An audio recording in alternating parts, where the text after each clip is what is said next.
Queridos irmãos, boa tarde. Boa tarde. Vamos fechar os nossos olhos, elevar nosso pensamento a Deus, pedir a Jesus, a Maria Santíssima, nossa mãe, mãe de Jesus, que envolva todos nós com as suas vibrações maternas, trazendo paz, luz e harmonia para esse ambiente, onde viemos buscar um pouco da mensagem de Jesus, que nos alimenta cada dia, nos ajudando a trilhar esse caminho da nossa evolução interior.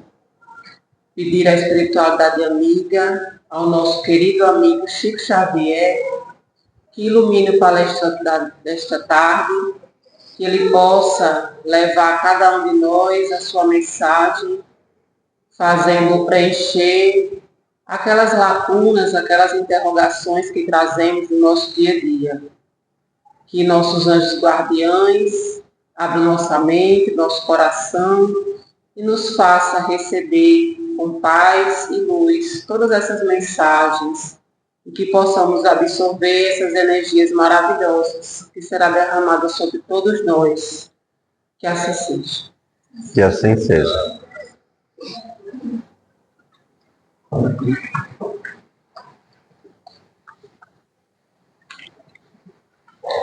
A leitura da harmonização de hoje está no livro Pão Nosso, psicografado por Chico Xavier, e chama O Trabalhador Divino.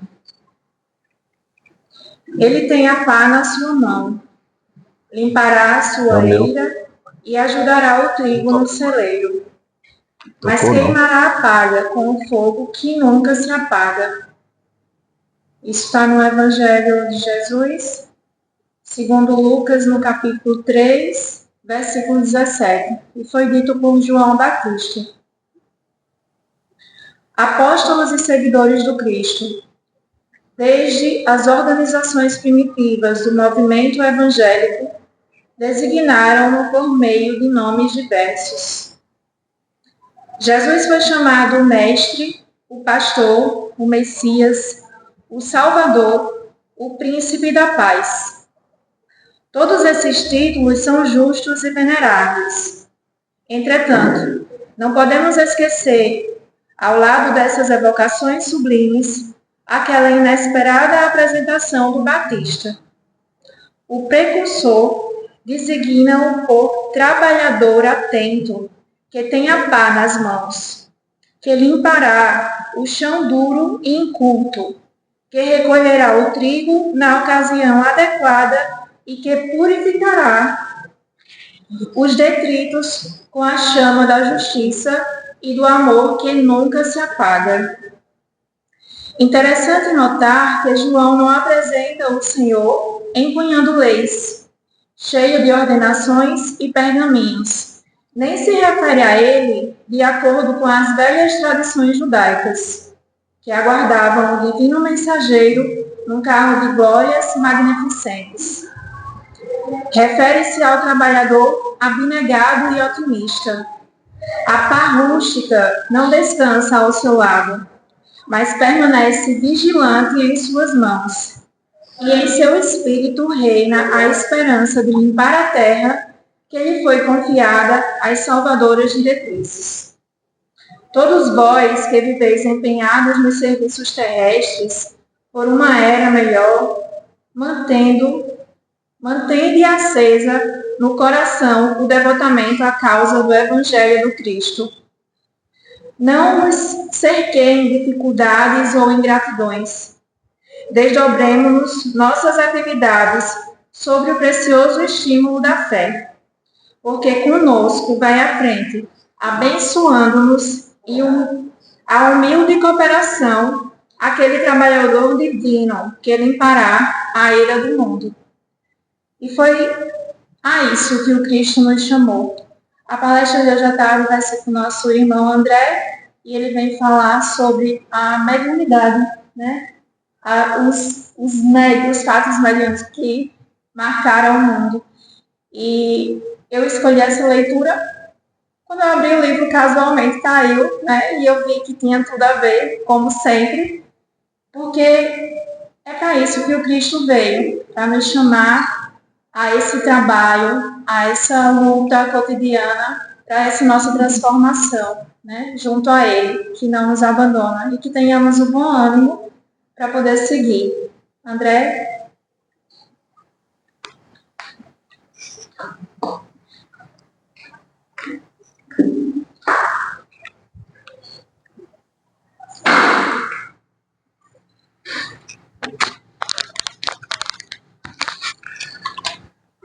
Queridos irmãos e irmãs do Lar de Jesus, meu fraternal, boa tarde. Bom, vigoroso, isso é que é bom, né? Mais uma vez é um prazer estar aqui com vocês. Digo que o Miguel, ele vem, acho que num acrescente de puxar cada vez mais o meu ímpeto de estudo da doutrina, porque ele não coloca, como é que eu posso dizer, vamos falar sobre o Evangelho, né? Vamos falar sobre isso, não. Ele coloca alguns temas que às vezes eu olho para ele assim, digo, é meu sogro, né? Vou dar um voto de confiança, né? Usar da fraternidade. E aí ele me coloca uma situação para que a gente destrinche aí, no decorrer de toda essa trajetória até onde a gente tem conhecimento, fatos que marcaram a humanidade, mas numa visão espírita, através daquilo que nós hoje compreendemos e entendemos, enquanto estudiosos, de mediunidade. Óbvio que é um termo alcunhado para nós que somos espíritas, né? Por Allan Kardec, que nós vamos ver no decorrer da nossa conversa, o que para muitos outros povos ou outras civilizações no decorrer da história teve diversos nomes. O importante é a gente tentar fazer uma trajetória para entendermos de muito tempo atrás, até os dias de hoje, se efetivamente essa mediunidade esteve presente. E a pergunta que se faz é a seguinte: efetivamente a mediunidade existe? Eu acho que essa é a primeira pergunta que eu faço para vocês. Quem acredita que a mediunidade existe, por gentileza, levante a mão. Temos aí 84,7%. Então estamos num caminho seguro. Digo para vocês que à medida que a gente vai pegando alguns fatos, a gente vai começando a ter a ideia de que isso está além da nossa compreensão. Essa semana, eu não sei se ela está aqui presente, uma das colaboradoras da casa, que faz parte de um grupo de atendimento fraterno, acho que é Simone Barros, que eu ainda não a conheço, ela colocou uma mensagem muito interessante, que eu achei muito importante, e eu repliquei essa mensagem justamente porque é o que o Cristo veio nos falar. Infelizmente, em traduções que foram direcionadas principalmente para o acolhimento de religiosos dentro de religião, esquecendo que, acima disso, nós que somos teístas ou que acreditamos em Deus somos espirituais ou espiritualistas por convicção, ela colocou uma mensagem falando sobre mudança de pensamento. E o Cristo, nas várias vezes que ele esteve com a turba ou com aquele público que com ele andava, caminhava e o seguia, por diversas vezes ele disse metanoete, uma palavra grega que literalmente significa pense além das suas possibilidades. Infelizmente, essa palavra ela foi traduzida como arrependei-vos e crede no Evangelho. Quando, na verdade, o Evangelho pressupõe uma mudança de postura, tal qual a situação com a mediunidade. Então, vamos tentar fazer essa sequência, um tanto quanto possível lógica, desde onde a gente consegue até os dias de hoje, e efetivamente ver se esses fatos que permearam algumas épocas da humanidade podem ter sido considerados como mediúnicos. Lembrando sempre que a doutrina espírita, ela não impõe, ela expõe. Então fica a critério e a cargo daqueles que ouvem e daqueles que pesquisam, se aprofundar naqueles dados, e aí sim tirar da melhor maneira possível o conhecimento que melhor traga luz às suas indagações. Para isso, a gente vai ter que seguir um pouquinho para trás. A gente vai ter que tentar entender se efetivamente lá atrás, quando nós ainda éramos apenas hominídeos, se havia sim algum tipo de atividade mediúnica ou atividade do mundo espiritual permeando a mente daqueles hominídeos, né? Que a ciência nos dias de hoje começa a dar alguns pontos de interrogação. Inclusive já trouxemos isso aqui, um estudo que está sendo feito na cidade de Joanesburgo, de hominídeos que viveram mais ou menos 320 mil anos atrás, aonde quando um dos seus membros falecia, eles levavam alguma coisa que, enquanto vivo, ele utilizava. Mas vejam, como pode ser possível isso? Qual a ideia de um hominídeo de 320 mil anos atrás, Gilberto? Levar uma cuia ou uma pedra que essa criatura utilizava justamente para colocar e enterrar junto com ele. Qual a lógica disso? E o Yuval Harari, que fez esse livro, que por sinal eu indico a todos vocês a leitura, sempre na perspectiva de uma abrangência de conhecimento, ele vai nos dizer que todo conhecimento coletivo, ele se dá a partir do momento da necessidade da crença em algo que não pode ser explicado. Inclusive, ele dá um exemplo da marca Peugeot. Eu particularmente sou fã, embora o brasileiro ache que a Peugeot não vale muita coisa, é uma das marcas mais poderosas do planeta, inclusive na concepção do Yuval Harari, quando ele diz que mesmo que todos os carros da Peugeot sejam aniquilados da face da terra, o leão, aquele símbolo, quando você mostrar para alguém, você vai automaticamente fazer a ideia de que é da Peugeot. Então, essa ideia permeada na cabeça desses hominídeos começa a suscitar em nós aquilo que Fenelon vai nos dizer lá no Evangelho segundo o Espiritismo, que dentro de cada um de nós existe uma centelha divina chamada amor.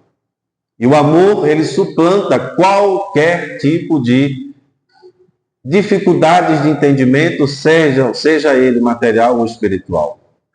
E a gente só consegue fazer isso porque nós temos a capacidade de pensar, mudar a nossa forma de agir. Daí o motivo do Cristo nos chamar a transmentalizarmos a mente.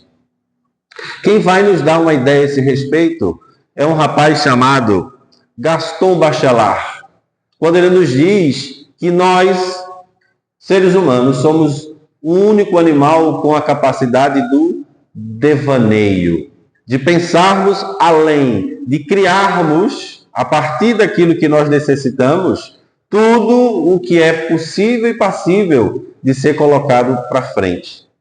Quer seja uma ideia como a da Peugeot, quer seja a concepção de seres que estão além da nossa compreensão, quer seja a ideia dessa possibilidade desses seres se comunicarem com o mundo material. Porque nós temos essa possibilidade de devaneios, de pensar além da nossa realidade. E essa criação, ela se dá desde aquela época dos hominídeos até os dias de hoje. Óbvio, com as suas características.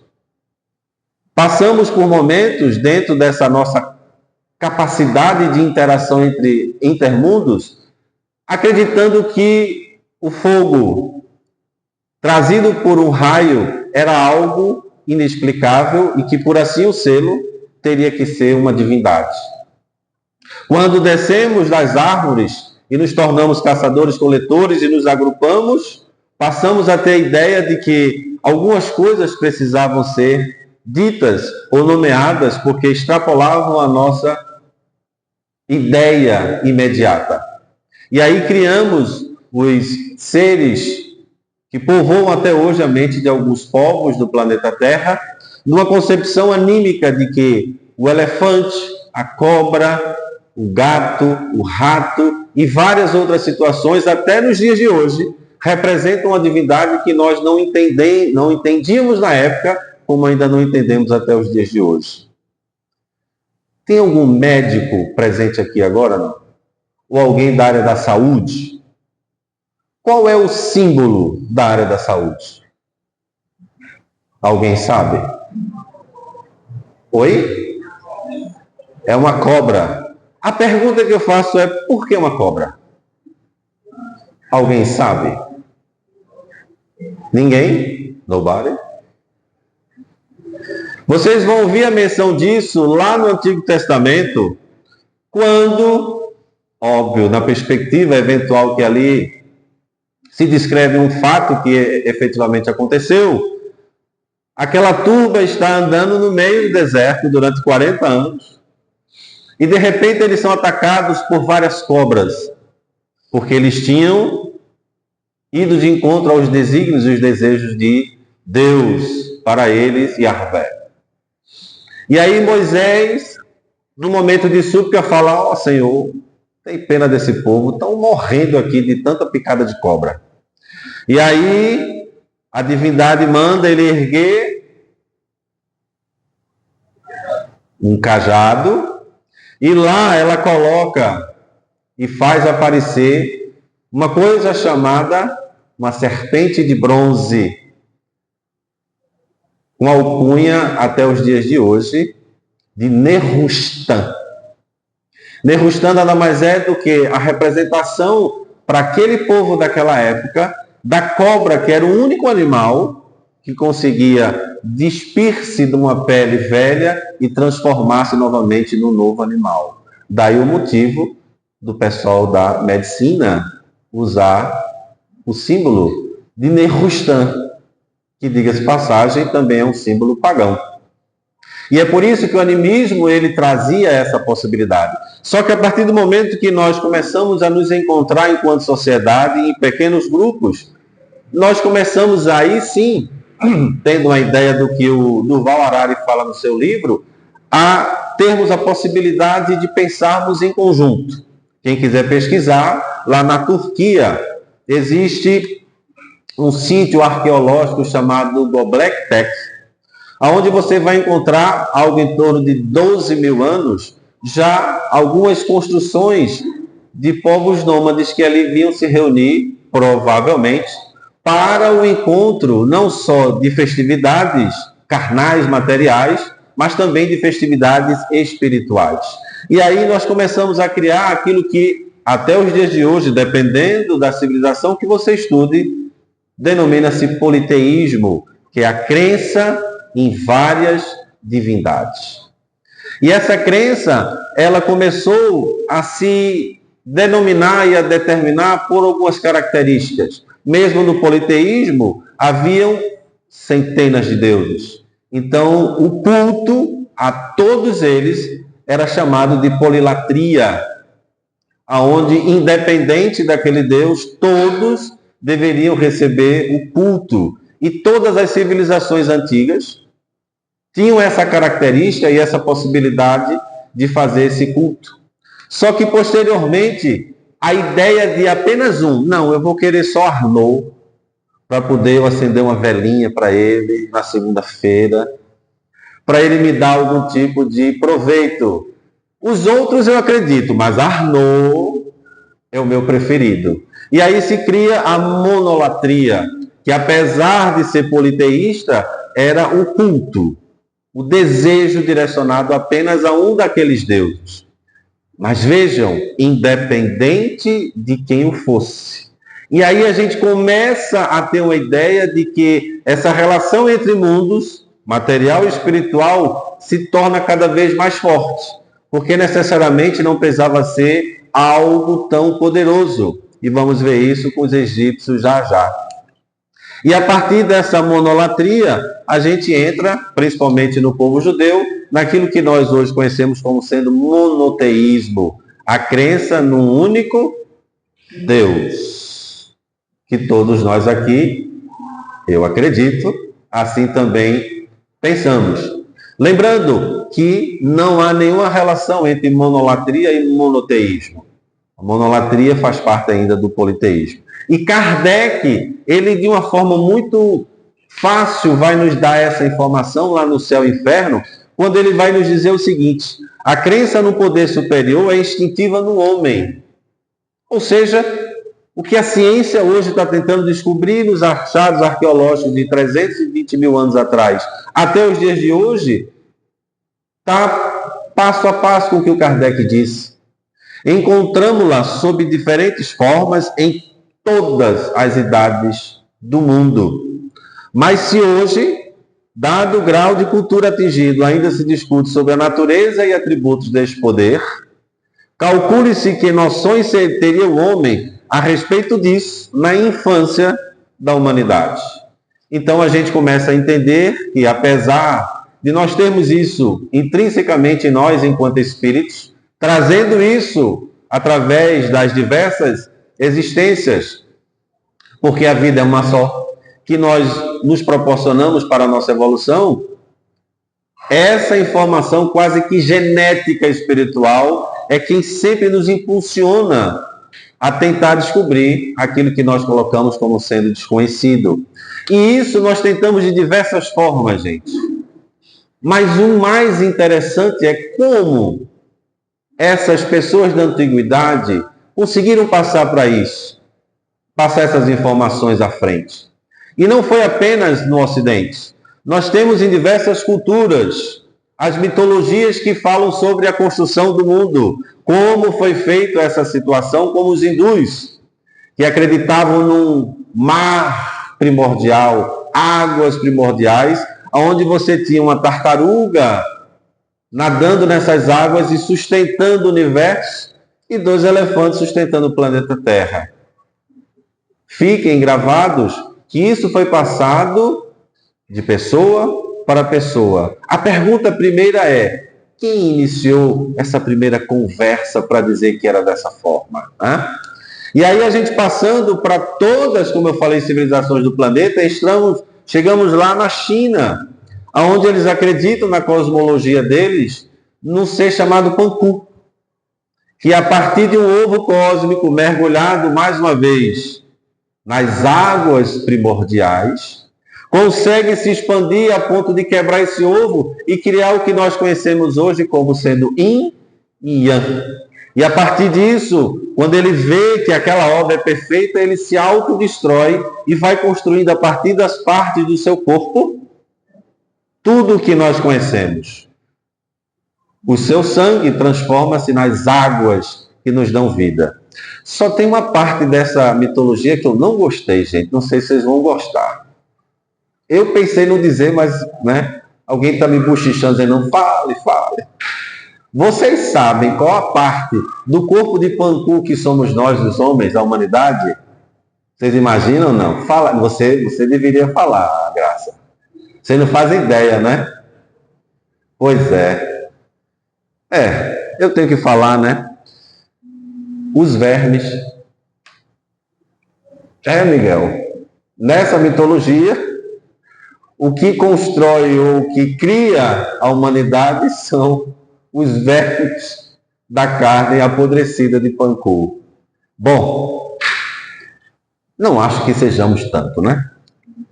E aí, seguindo, nós temos os nórdicos, que também acreditam nas águas primordiais, só que com a diferença de que as águas deles são congeladas, óbvio. Eles viviam no gelo, mas que no decorrer da trajetória do universo, algo sopra quentemente e vai derretendo esse gelo e vai criando os seus deuses antigos. O principal que dá origem a Odin, que todos nós conhecemos. Quem quiser assistir Thor vai saber de toda essa história, né? E que também tem nas suas peculiaridades as águas primordiais. Mas o mais interessante disso é que a gente começa a ter similaridades entre diversas informações. Nessa mitologia nós temos Yggdrasil, que é uma árvore da vida. Alguém já ouviu esse nome em algum canto aqui do Ocidente, em algum livro? Não? Miguel, a gente está precisando fazer o estudo aqui da Bíblia. Vamos lá. Quem já leu o Antigo Testamento, por gentileza, levante a mão. Não tem nem percentual. Veja, o espírita precisa entender também daquilo que ele acredita, porque o Evangelho segundo o Espiritismo é tirado da onde?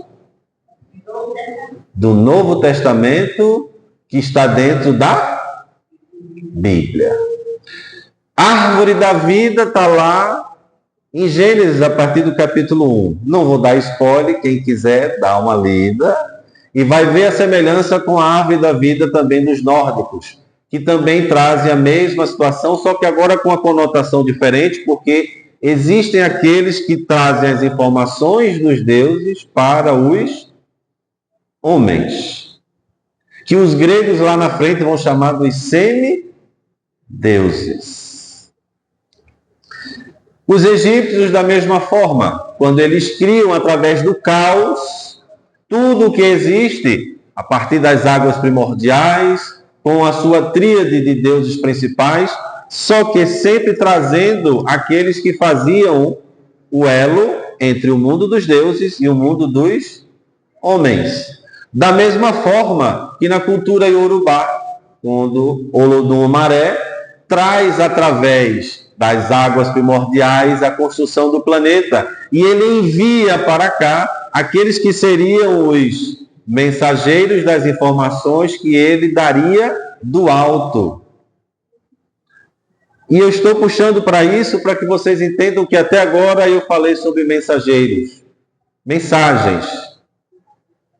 Quem estuda a doutrina espírita ou o espiritismo sabe que a doutrina ela trabalha com mensagens, não é? E uma informação até para que desmistifique-se, por vez, com todos aqueles que têm a sua religiosidade e espiritualidade dentro das culturas, das religiões afrodescendentes, que um dos primeiros mensageiros trazidos pelo grande Olodum-Maré para aqui, para o planeta, sabe quem foi? Alguém tem ideia? Exu. Que coisa, né?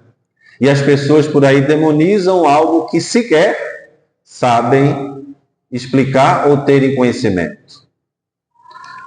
E aí a gente chega naquilo que nós hoje entendemos, a partir daquilo que nós conhecemos como sendo Bíblia, que é também a cultura dos judeus, que acreditavam desde o Sheol, que está aqui embaixo, que não é o inferno, é apenas a morada dos Elohim, ou daqueles que morriam e lá desciam, até a morada do Todo-Poderoso, do Inominável, do Eterno, ou de qualquer outro nome, porque eles não dizem, embora mais de 5.000 e poucas vezes na Torá existe o nome Yahvé dito, ok?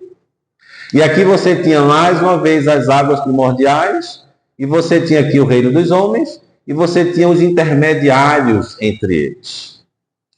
E aí a gente tem aí lá, em Gênesis 1:1, aquilo que seria a figura da criação, não talvez do universo ou do planeta, mas da civilização de Israel. Mas aí, volto a dizer, fica a critério do entendimento de cada um.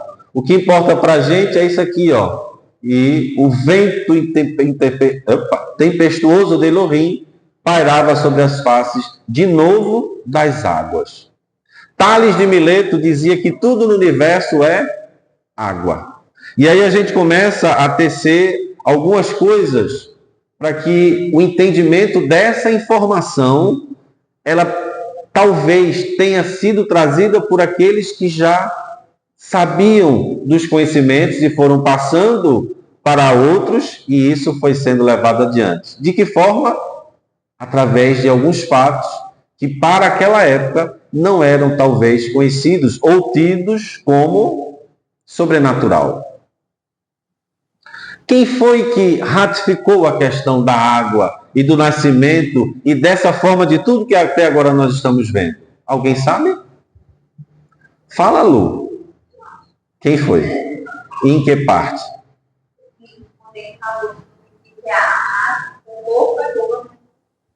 O diálogo com Nicodemos.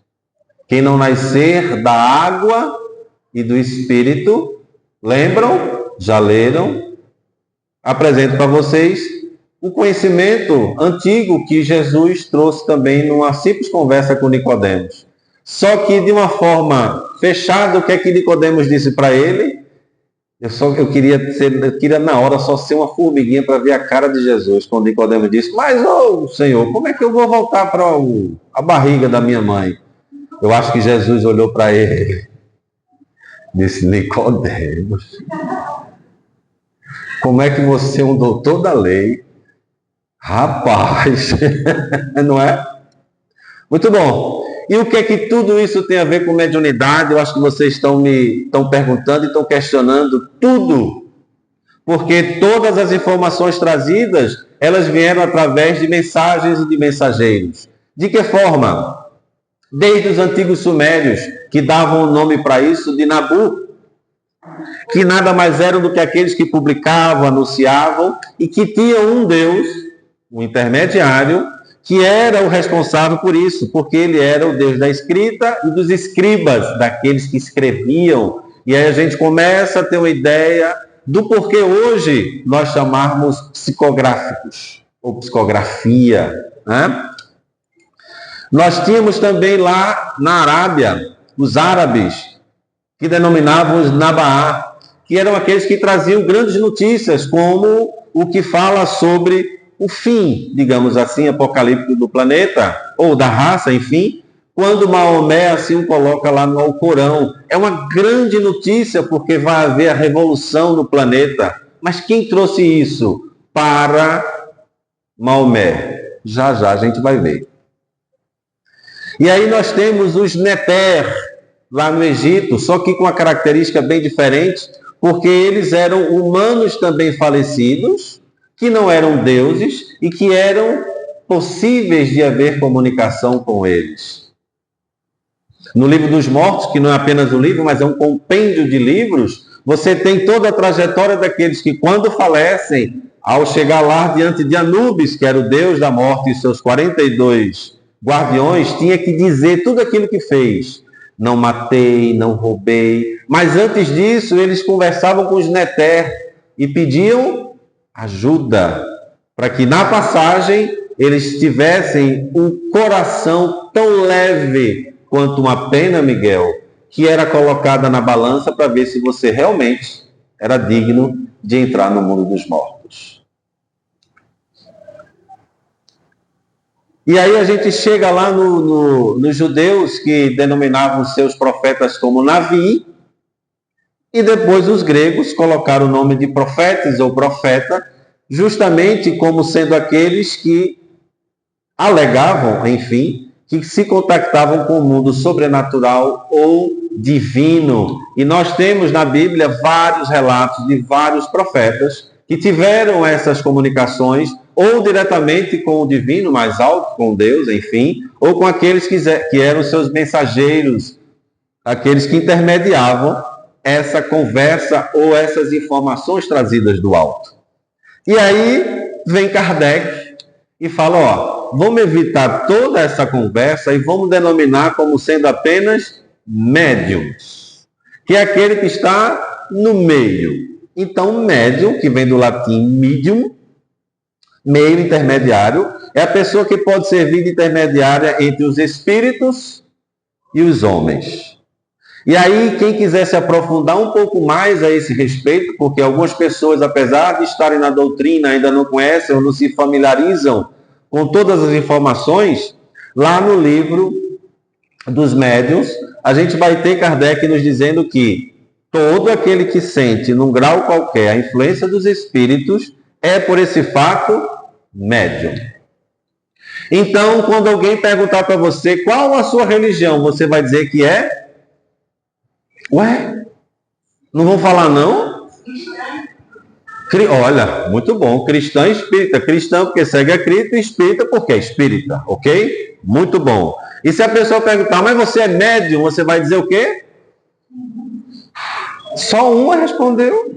Não está adiantando nada. Oi? Eu tenho uma mediunidade, mas não sou espírita. mas é médio. Então pronto, estamos de acordo todos juntos. Kardec nos coloca que é inerente em cada um.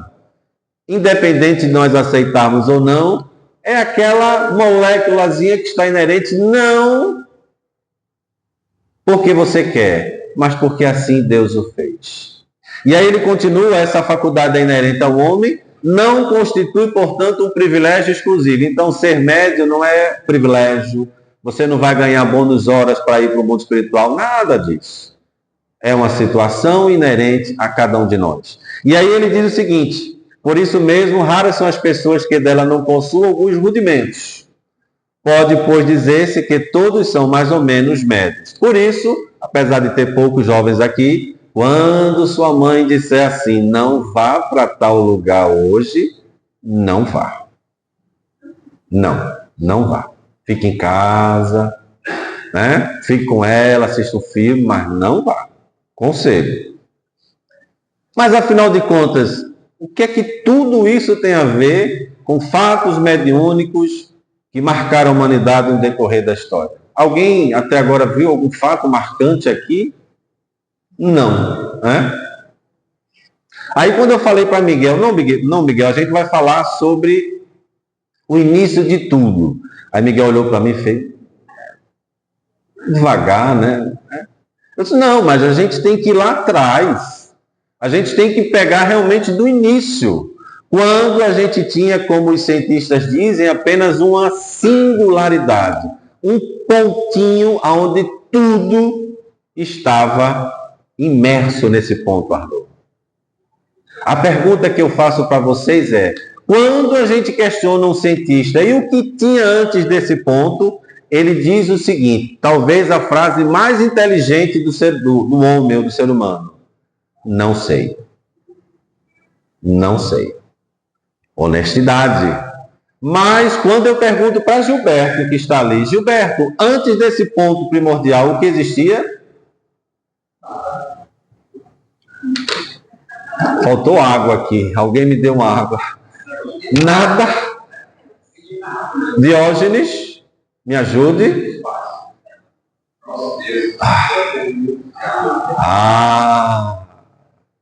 Antes desse ponto primordial, Giba, para nós havia Deus. Por isso que nós estamos aqui nessa eclesia, porque nós acreditamos que acima de qualquer coisa existe um ser que não é tangível, mas que a gente sente ele. O cientista pode até sentir, mas pela razão ele fala que só consegue ir até aqui, esse ponto. Eu não, pelo meu devaneio, lembro agora, porque a gente passou lá atrás, pelo meu devaneio, eu consigo dizer que além disso existe um ser que está além da minha consciência e da minha realidade. Por isso que o Cristo disse, transmentalize a sua mente, mude a sua forma de pensar, vá além. E aí, trazendo para o mundo ocidental, obrigado, Miguel, trazendo para o mundo ocidental, nós temos lá na Bíblia, que eu recomendo a leitura, o Fiat Lux, faça-se a luz. Mas aí vem a pergunta, e foi Deus quem fez isso? Será, minha irmã, que foi Deus? Porque nós não temos a menor condição de sequer saber quem é esse ser que nós acreditamos. Estamos mergulhados nele, mas não sabemos descrevê-lo. Aí é que começam os fatos marcantes da humanidade, quando, segundo Emmanuel, esses seres, essa comunidade de espíritos que nós denominamos aqui como Cristos, é que foram os responsáveis por essa criação através da autorização do Eterno, de Deus, ou do nome que vocês queiram colocar. E a partir disso é que nós temos no decorrer daquilo que nós temos até hoje, consciência e estudo, fenômenos mediúnicos que marcaram sim a humanidade. Para mim, um deles é o que nós denominamos como sendo Big Bang, que não é explosão, é apenas a expansão daquele pontinho para o que hoje nós entendemos como sendo universo.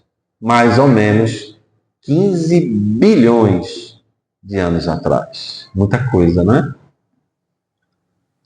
Só que vamos trazer um pouco mais para perto da gente, para poder a gente entender que fatos também foram esses que marcaram a humanidade, pelo menos aquela que nós acreditamos como sendo ocidental. Quem sabe o que é isso, o que essa figura mostra?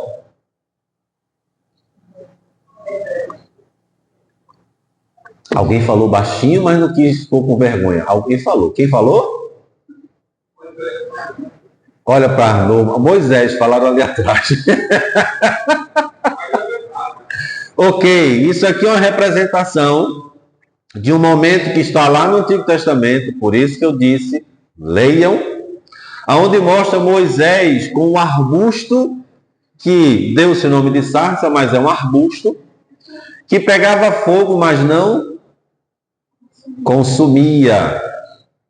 Essa daqui é uma mediunidade de pirogenia, que nos dias de hoje, dependendo dos fatos, alguns fatos relatados em algumas casas, em alguns lugares, onde fogo aparece, entre aspas, do nada, a ponto de queimar alguns lugares. Inclusive, tivemos um caso desse, eu acho que em João Pessoa. Eu estava viajando a semana que passou, essa semana, e eu vi um caso de uma família que, onde eles estavam, pegou fogo. Foi aqui em João Pessoa, gente? Não me recordo. E não sabiam de onde tinha vindo ou tinha acontecido esse tipo de evento, ok? Essa é uma mediunidade chamada de pirogenia. E esse outro, quem sabe? Vou dar só uma dica, tem uma harpa ali. Ninguém sabe, né? Davi, muito bem, Lu. Também, né? O avô dela comia a Bíblia, né? Isso aqui era porque o rei, ele recebia a presença de um espírito que incomodava ele, vindo da parte de Deus. E todas as vezes que isso acontecia, ele ficava muito bravo. Aí disseram, vamos chamar Davi, porque Davi toca harpa, e o espírito deixa o rei e ele fica tranquilo. E assim acontecia. Uma outra situação é esse cidadão aqui, chamado Lao Tse, responsável pela elaboração do Tao, ou Tao Te Ching, que não é uma religião, mas apenas uma forma de dizer o caminho. Em 3 dias entre sono e estar acordado, ele recebeu todas as informações contidas no Tao Te Ching. E aí a gente pode também acreditar que era uma mediunidade onírica, tal qual Siddhartha Gautama, que saindo daquela realidade onde vivia, que era uma realeza, e vendo o que realmente acontecia, a pobreza do mundo, ele se entregou de corpo e alma ao serviço ao outro, até que num determinado momento, depois de muito tempo, ele entra naquilo que se chama Samadhi, que é a ascensão, ou seja, ele se iluminou, ele tornou-se Buda. Para isso, ele precisou entrar consigo mesmo e ter diversas vezes o auxílio de vários amigos espirituais que traziam para ele o que lá na frente tornou-se a Bhagavad Gita também. Só uma ressalva, aqueles que têm num pires, com arroz, um bonequinho do Buda gordo, eu sei, pode jogar fora. Não adianta de absolutamente nada. Além de que ele nunca foi gordo. Por que é que quiseram dizer que Siddhartha Gautama, né?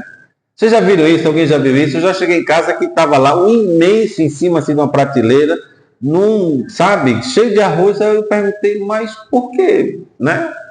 Por quê? A pessoa disse, não, mas é porque ele ele traz abundância. Eu disse, tá, ok. E aí, olha, não fala, quem disse, virado para onde? Virado para onde? E ainda tem que estar virado de costa. Isnaldo, durma com uma dessa. E aí, numa mediunidade onírica, no sonho, trazido pelo espírito que se denominou para os dias de hoje como sendo Miguel, Muhammad ou Maomé recebe aí os ditos do Alcorão, também um evento que marcou a humanidade porque chegou aí a religião islâmica. E aí, bom, no decorrer de toda a trajetória, principalmente de nós aqui do Ocidente, nós temos as informações, principalmente desse ser que, segundo a doutrina espírita, foi o precursor da primeira grande notícia, mensagem ou revelação, né? Que foi justamente as tábuas da lei contendo os 10 mandamentos. Segundo o livro dos médiuns, quem quiser pesquisar lá no capítulo 12, uma mediunidade de pneumatografia. Quem sabe o que é pneumatografia? Eu não acredito. Médiuns da casa, por gentileza, o que é uma pneumatografia? Miguel, vamos fazer o Enem do Lar de Jesus. Pneumatografia é a escrita direta, ok? Que foi o que aconteceu, embora alguns estudiosos da doutrina também digam que foi uma pirogenia, porque foi feita através de fogo direto na pedra. Independente disso, eu entendo como sendo uma escrita direta, com fogo ou sem fogo, entendamos dessa forma, ok?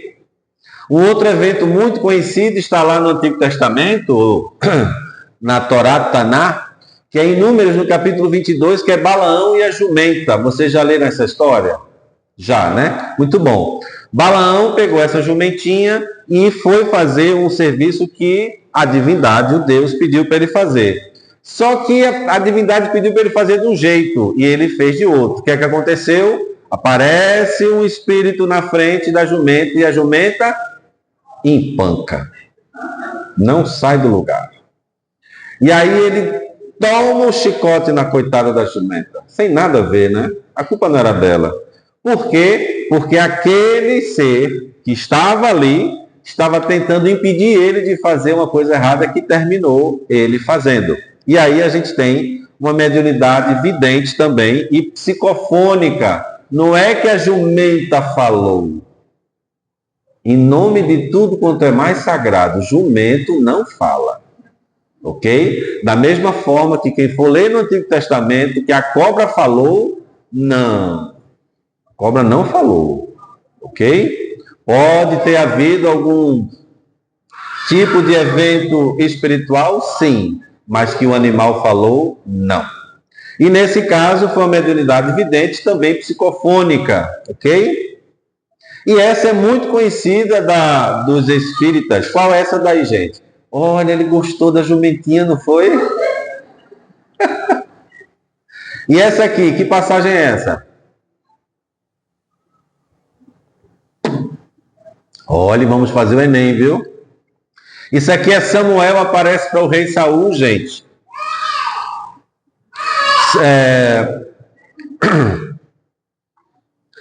O profeta Samuel já tinha falecido e Saul precisava que ele dissesse o que seria, o que aconteceria na guerra, porque ele já tinha feito algumas coisas erradas. E ele procurou a pitonisa de Endor, essa senhorinha aqui, que nada mais era do que uma médium.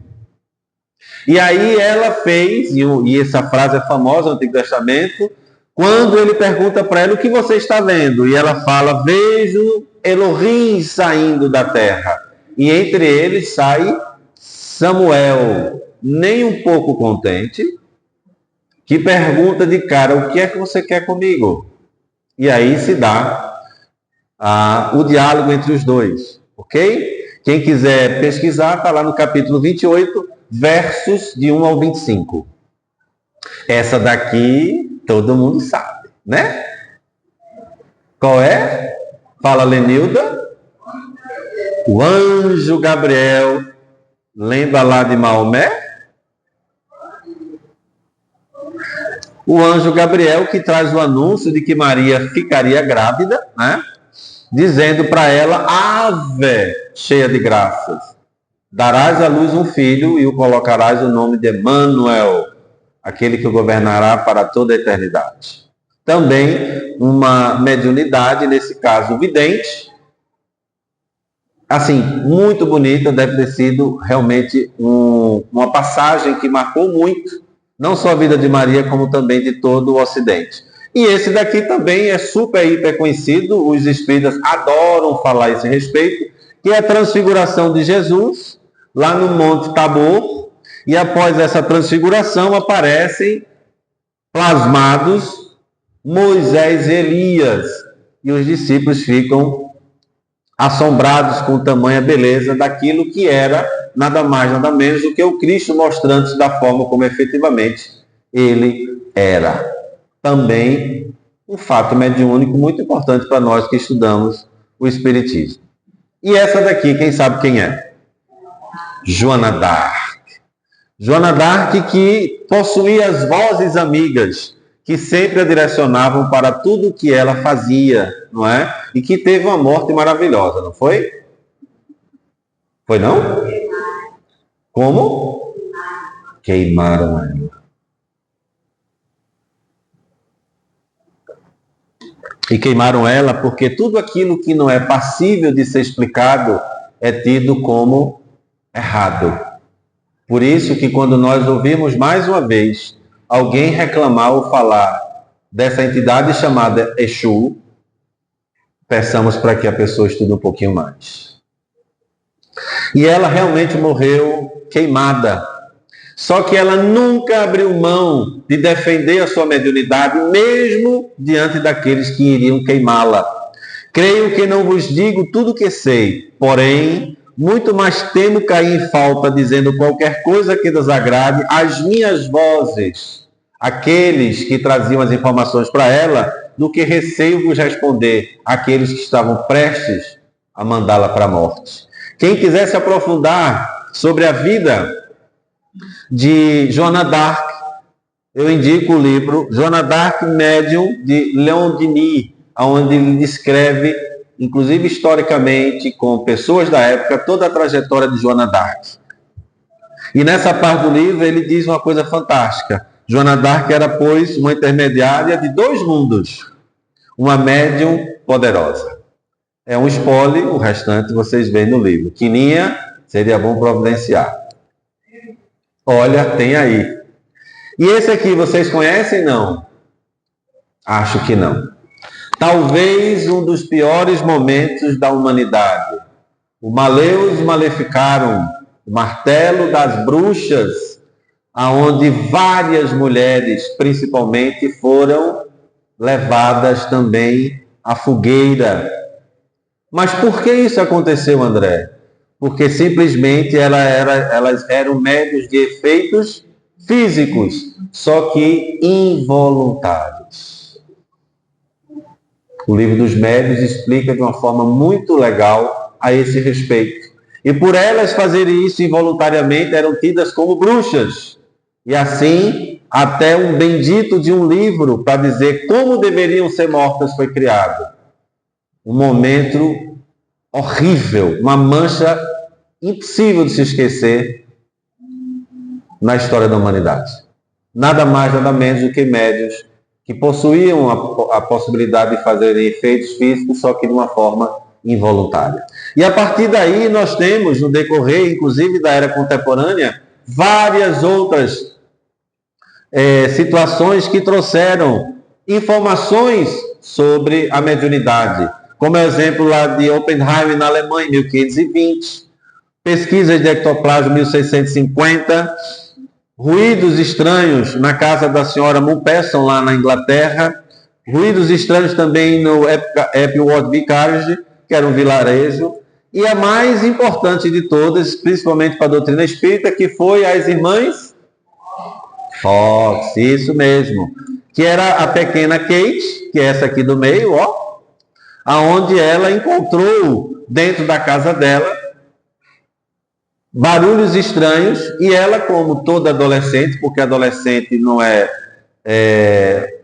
assim, fora do normal, só agora naquela época também, ela disse, eu vou querer ver o que é isso daí. E ela encontrou o nosso amigo Charles, né, um mascate que tinha sido assassinado e que tinha sido enterrado na adega da casa. Então, quando ela fazia alguma pergunta, através das batidas, ele dava as respostas daquilo que ela perguntava. Como? Redesville.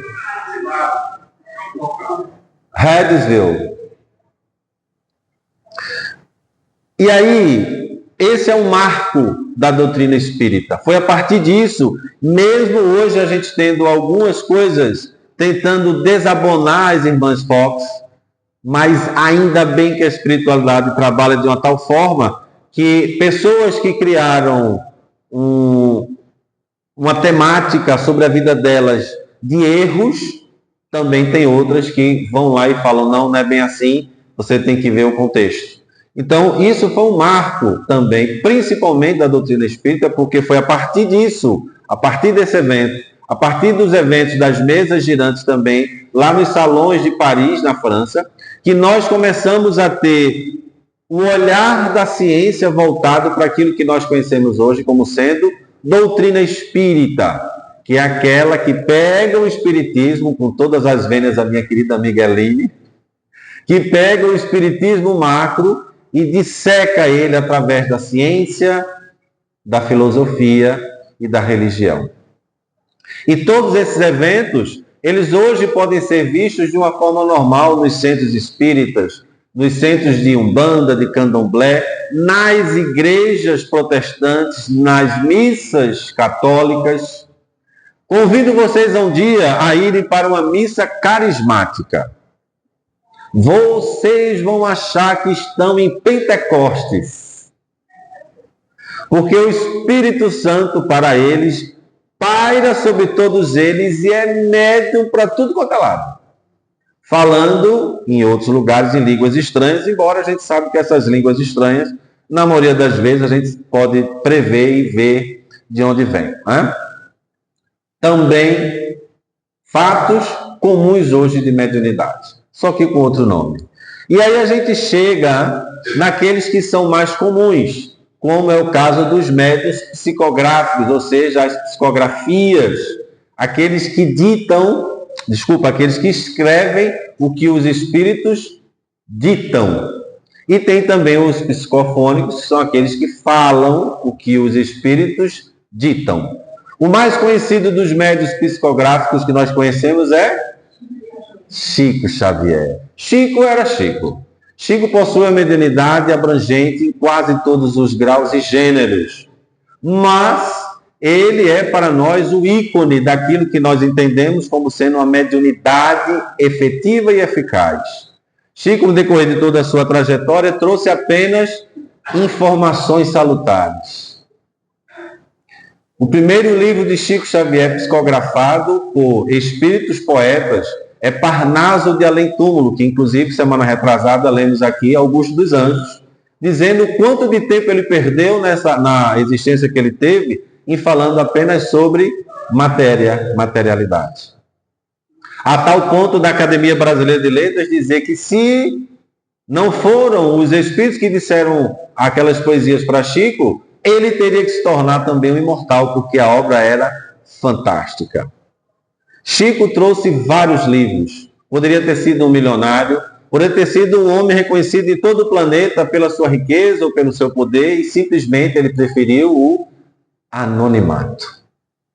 Mas muitas pessoas, milhares de pessoas, tiveram um alento da mediunidade, literalmente fazendo com que isso fosse um fato mediúnico importantíssimo e propagado por toda uma civilização, por toda uma comunidade, não só naquela época, mas também nos dias atuais. Quem teve a oportunidade de visitar Chico sabe o que eu estou dizendo. Eu, infelizmente, não tive, mas muitas pessoas tiveram. Olha aí, ó. Conseguiu pegar na mãozinha de Chico. Que maravilha, não é?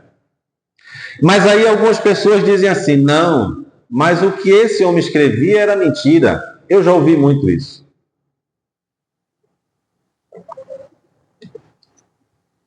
Outros me dizem que Chico sofria de esquizofrenia, mesmo tendo acesso a tudo aquilo que ele escreveu. Outros diziam tudo o que ele fazia, o que ele escrevia, as cartas eram da mente dele, da cabeça dele. Bom, acho eu, e alguns dizem que o nome disso é informação anedótica, que quando a gente passa por uma determinada situação, é importante a gente colocá-la para frente. Certa vez, uma pessoa aqui do centro, eu não vou dizer o nome em respeito ao que ela pediu, passou para ir no supermercado e viu um grupo de pessoas no meio da rua, jogadas ao léu, bêbados, jogados na sarjeta. Ela podia simplesmente ter passado adiante e não ter feito nada. O que é que ela fez? Recolheu a roupa de todos eles, levou para casa, lavou e devolveu. O bem tem que ser propagado e tem que ser dito. Essas pessoas precisam ser ditas que efetivamente existe e que é verdade. Da mesma forma que a doutrina espírita, quando fala em algumas coisas, ela não se baseia na esquizofrenia de alguns, mas na verdade do que acontece. Do lado esquerdo de vocês existe uma psicografia. Eu vou tentar ler, se a emoção me deixar, que diz o seguinte: agradeço muito a minha cunhada que me ajudem, que pedia para que a querida irmã Zélia me acolhesse quando chegasse a hora da minha partida. É uma psicografia. O interessante é que o espírito que trouxe essa psicografia estava numa UTI, sozinha, quando essa cunhada entrou. Porque em UTI só entra um de cada vez. A pergunta que eu faço e que eu fiz na época é: como é que o médium saberia que essa cunhada, numa prece para um corpo no estado de coma induzido, solicitou que um espírito chamado Irmã Zélia ajudasse ela nessa passagem para o mundo espiritual? Como? E eu digo para vocês como. Quando eu recebi essa psicografia, lendo ela no carro com a minha esposa que está sentada lá atrás, ela caiu em prantos. E eu sou um banana, chorei mais do que ela. Porque eu a via chorar, chorava mais, né? Só que eu não entendia porque ela estava chorando bem mais do que eu, porque a irmã é minha. Apresento a vocês a minha irmã. A irmã era minha. E ela disse: mas eu pedi à irmã Zélia, quando estava lá na UTI, que ela ajudasse na passagem de minha cunhada. Está a minha esposa lá atrás que pode confirmar. A doutrina espírita trabalha com fatos. Ela pesquisa. E digo para vocês que na frente de vocês está uma pessoa que não aceita tudo, questiona, porque a doutrina permite isso.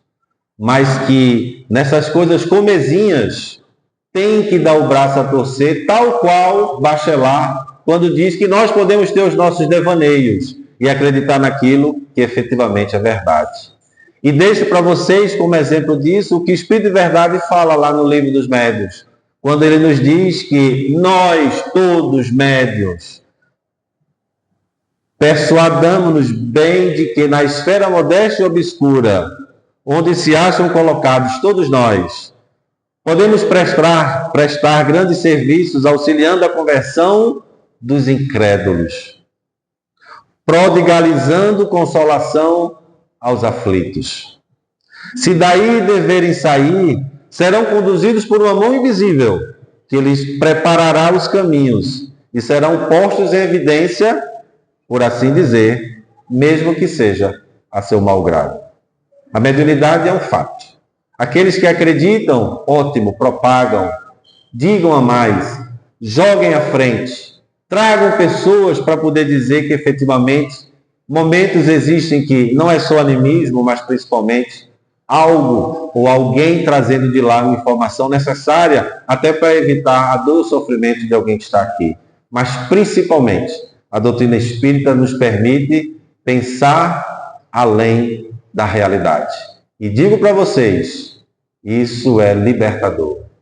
Muita paz.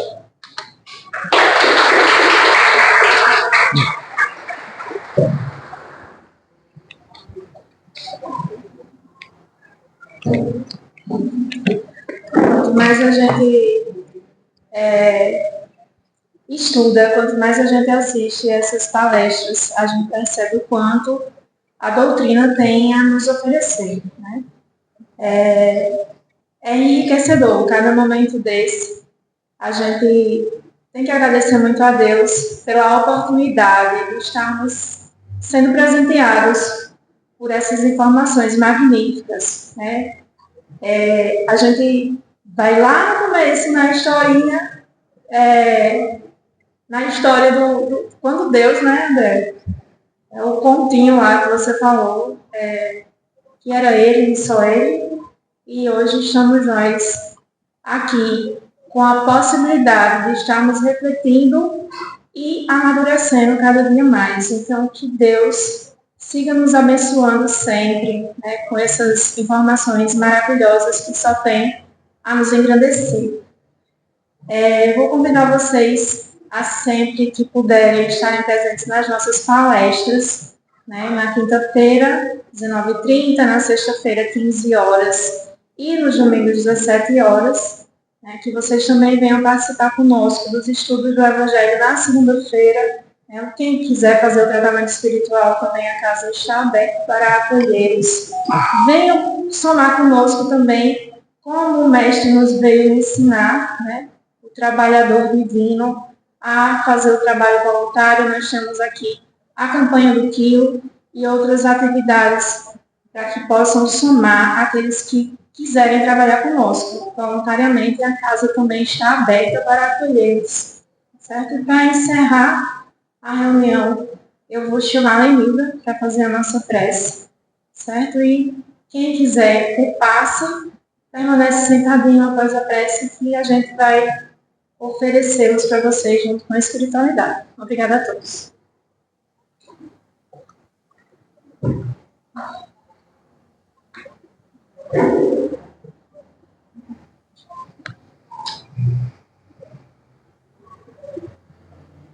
Gratidão, ó Deus, por essa oportunidade de estarmos aqui reunidos nessa tarde para mais esse aprendizado que o nosso irmão nos trouxe. E cada vez mais nós nos envolvemos com esses aprendizados, que consigamos aplicá-los em nossas vidas. Agradecemos a Jesus, a espiritualidade amiga, por essa harmonia, por essa paz, por estarmos aqui em busca não só do aprendizado, mas de nos envolvermos com essa doutrina maravilhosa que nos traz tantas coisas para nós, que possamos retornar aos nossos lares em segurança, que Deus nos abençoe, abençoe os nossos familiares, e que possamos nos envolver nessa harmonia e nessa vibração de boas energias, vibrações positivas. Que Deus nos abençoe a todos. Que assim seja. Que assim seja. Vou fazer um passo aí, depois eu vou